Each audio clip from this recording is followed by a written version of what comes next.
ini saya coba menekankan kepada kita semua bahwa peranan media itu sangat besar dalam mengubah opini dunia.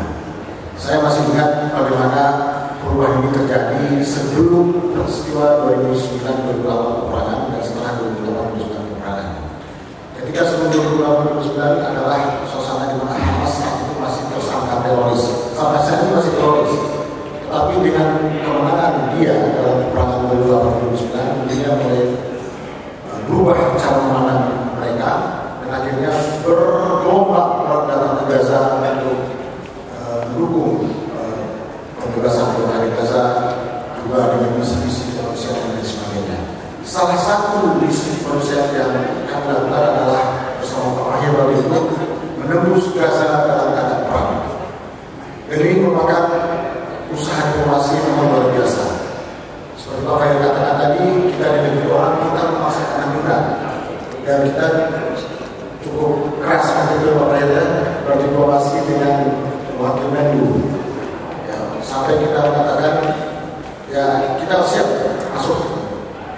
Kenapa kami biarkan orang menderita dan kami siap menanggung segala risiko untuk masuk ke dalam.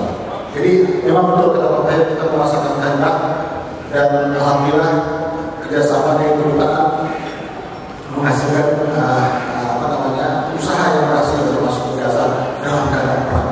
Bukan setelah perang, tapi dalam keadaan perang. Dan bantuan-bantuan kemanusiaan dari Republik Indonesia dan NGO Indonesia masuk dalam keadaan perang, bukan setelah perang. Dan ini membanggakan tentunya dalam usaha-usaha diplomasi yang dilakukan oleh semua pihak.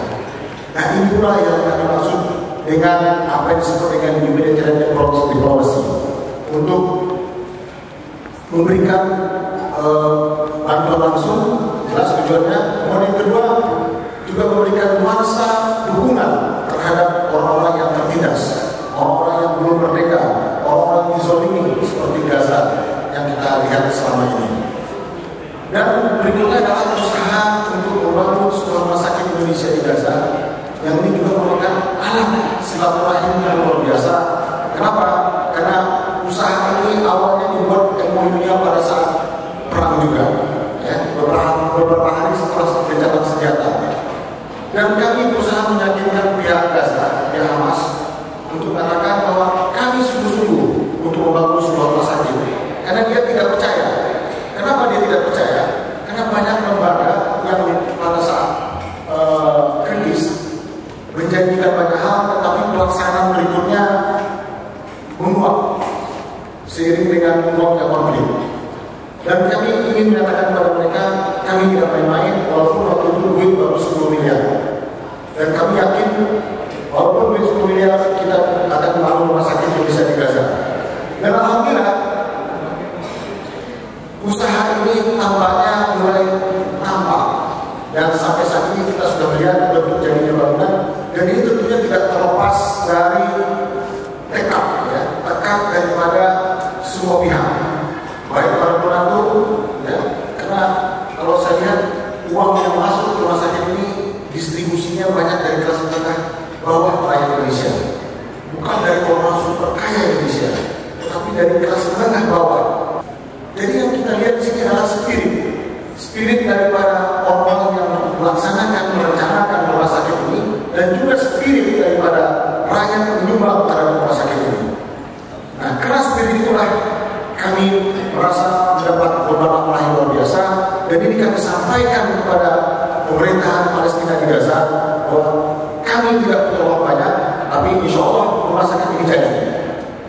Insya Allah rumah sakitnya akan jadi akhir 2013. Kalau bangunan sepertinya sudah jadi, tapi karena rumah sakit agak ruwet dalam instalasi gas, air, listrik, oksigen dan lain sebagainya, ini memerlukan waktu 1 tahun lebih.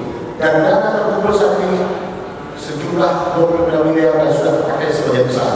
Semoga apa yang kita laksanakan hari ini bisa menjadi alat perjuangan. Karena kami maksud alat perjuangan adalah ini merupakan salah satu strategi kami semua untuk membantu rakyat Palestina. Tidak saja rakyat Palestina, tapi juga orang-orang yang terzolimi.